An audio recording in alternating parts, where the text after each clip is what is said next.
that banter that we had, you know, like he would take the mickey out of me constantly.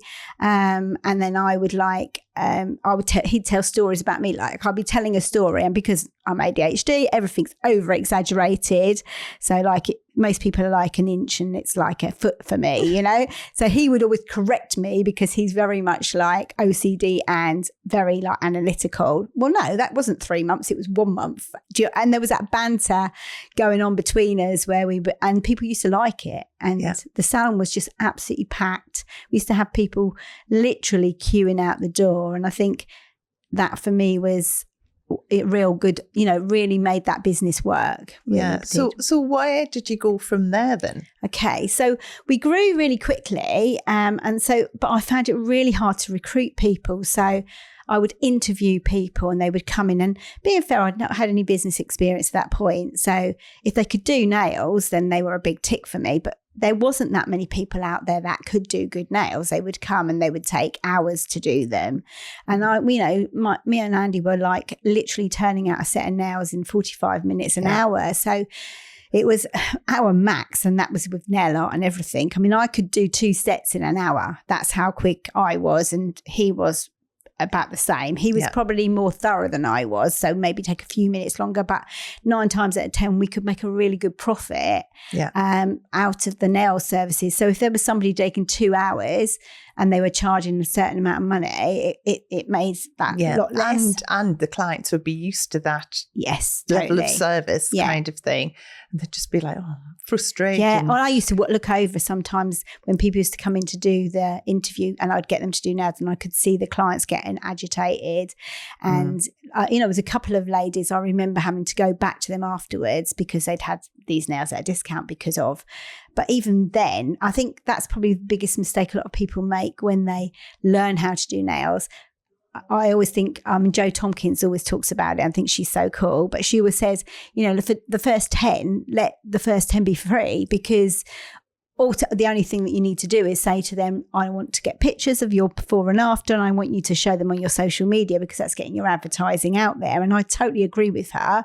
And I think that's what we did. And I think that's why we were so successful, because we did it for free when that new person was training for to get the speed up, but not just that, to get the experience and the technology. You know, that part of it is so important. And now with social media, you've got to.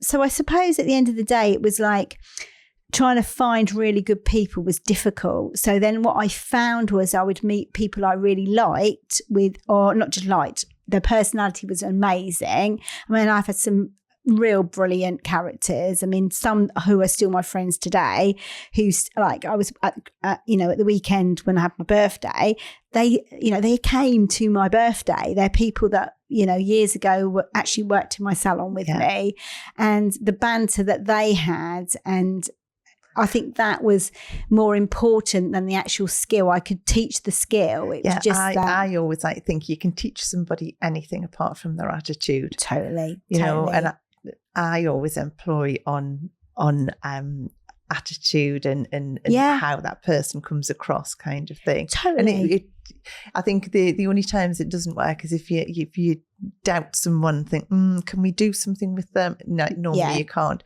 But as I say, if they've got that can-do attitude and personality and are personable, then you're halfway there. If not 45, I'd say 45% there. The 15% of training them how to do a set of nails, you know, even to the degree, because I was that person, because I always remember when I was training with the people that had the place before, and I always remember her saying to me, Sarah, why are you filing that way? And I went, I have no idea. I'm just following what you told me. And she went, no, and then she explained what I need. Nails did not come easy for me. I was not a born nail technician. I found it really difficult to do. But one of the things I think for me is I'm so resilient. I'm one of those people that, you know, one of my values is passion for learning. I mean, it's all over all our marketing, everything, because I know education's the main thing. Once you've got the education behind you, and you can stick at it. I think people don't stick at things long enough for them to work. And I was definitely stuck at things long enough to work, you know, to actually make it happen.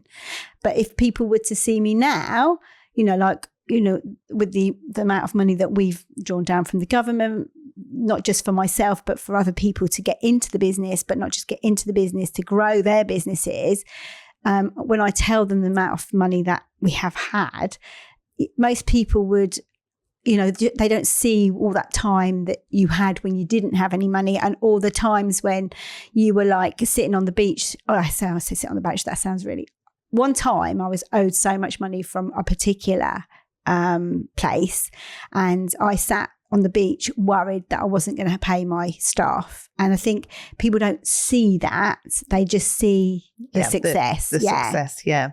So at what point did you move from there into training? It was in 2008. And that was really because it was again, it's about educating and finding where to get this money from. So I knew there were hair apprenticeships. I thought, well, there must be nail apprenticeships. And I found that there was a nail apprenticeship, but nobody was actually delivering it. Well, it was a minority of people that were actually delivering it. No one in my area. So it was like, how do I bring that into my area?